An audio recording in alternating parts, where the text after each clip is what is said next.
नमस्कार मित्रांनो, पुन्हा एकदा आपल्या यूट्यूब चॅनलमध्ये तुमचं स्वागत आहे.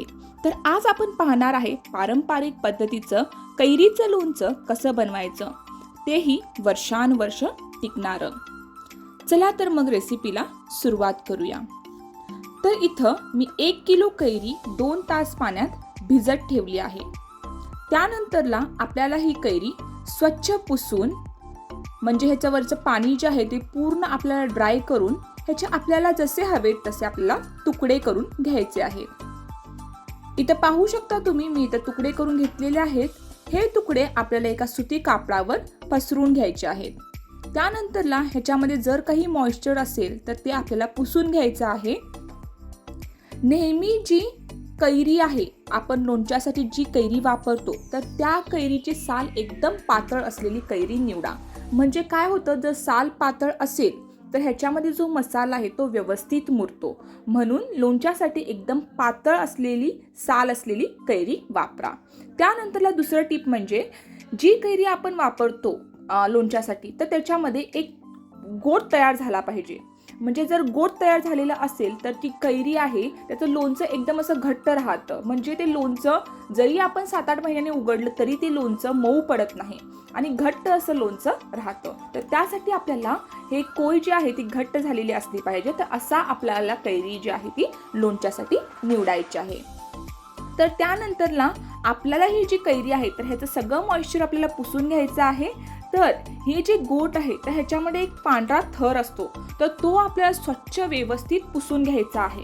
एकदा काय होतं, ह्या पांढरा थर जो राहतो तर त्याच्यामुळे सुद्धा आपलं जे लोणचं आहे तर ते खराब व्हायला लागतं. म्हणून आपल्याला ही जी कैरी आहे ती व्यवस्थित पुसून घ्यायची आहे.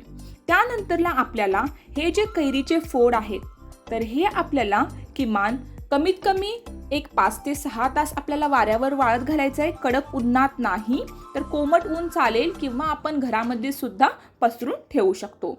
नाही तर आपल्याला 1 दिवस पूर्ण घरामध्ये पसरून ठेवलं तर चालेल. तर हे जे मी कैरीचे फोड आहेत तर मी 1 दिवस आधी मी हे कट करून ह्याचं सगळं मॉइश्चर पुसून एका सुती कापडावर मी पसरून ठेवलेलं. आता मी दुसऱ्या दिवशी ह्याचं लोणचं बनवणार आहे. जर ह्याच्यामध्ये पाण्याचा अंश राहिला तर लोणच्याला बुरशी लागायला सुरुवात होते. म्हणून कैरीचं जे पाणी आहे ते आपल्याला सगळं व्यवस्थित पुसून घ्यायचं आहे. चला तर मग आता आपण पाहूया की ह्याचा मसाला कसा तयार करायचा. तर त्यासाठी मी इथं गॅसवर एक कढई ठेवलेली आहे.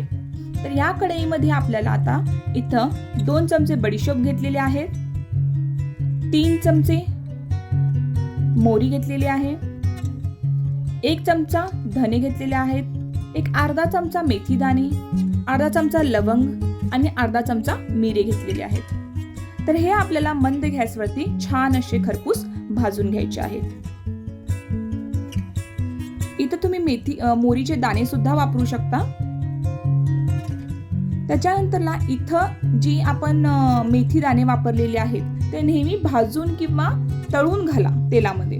कारण काय होतं, जर तुम्ही तसंच ते मिक्सरमध्ये वाटून लावला तर ह्याच्यामुळे जे लोणचं आहे ते बुळबुळीत होतं. म्हणून नेहमी शक्यतो थोडंसं ते भाजून किंवा तेलामध्ये परतून घाला.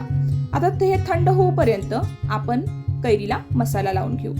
तर त्यासाठी मी इथं 1 वाटी मोठं मीठ घातलेलं आहे कैरीमध्ये. तुम्ही बारीक मीठ सुद्धा वापरू शकता. त्याच्यानंतरला इथं मी 3 चमचे हळद वापरलेली आहे.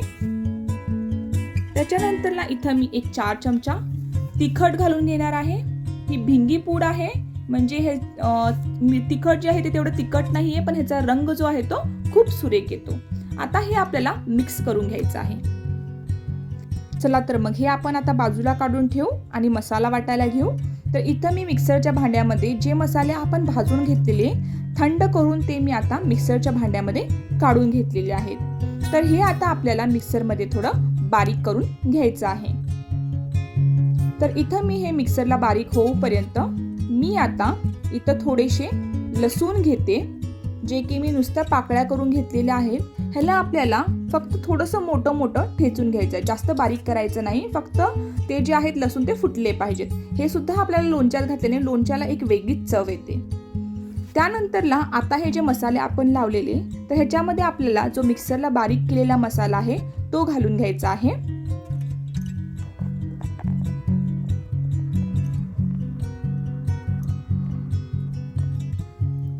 त्यानंतरला आता मी इथं हिंग घालून घेणार आहे. 1-1.5 चमचा मी हिंग घेतलेला आहे, तो सुद्धा मी घालून घेतलेला आहे.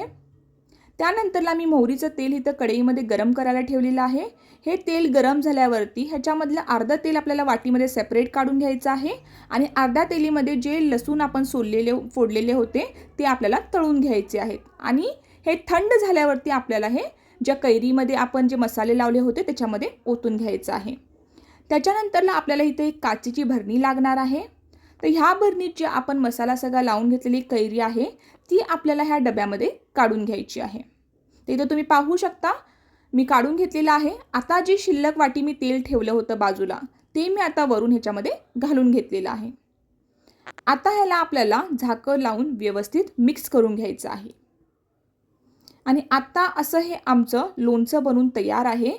आता ही जी बरणी आहे ती आपल्याला एक 7 ते 10 दिवस उघडायची नाही आणि जिथं सूर्याचा प्रकाश येत नाही तिथं आपल्याला ही बरणी ठेवायची आहे. तर असं हे आमचं कैरीचं लोणचं बनून तयार आहे. एक विशेष टीप म्हणजे हे कैरीचं लोणचं घालण्यासाठी योग्य वेळ कोणती? योग्य वेळ आपण मे महिन्याच्या 15 तारखेच्या नंतरला आपण कैरीचं लोणचं घालायला सुरुवात करायची. तर अशी ही आमचं कैरीचं लोणचं बनून तयार आहे. ज्या टिप्स मी तुमच्यासोबत शेअर केल्या आहेत त्या नक्की वापरा आणि अशा पद्धतीने हे कैरीचं लोणचं करून पहा. जर तुम्हाला रेसिपी आवडली असेल तर मला कमेंट करून कळवा आणि चॅनलला लाईक आणि सबस्क्राईब करा. थँक्यू.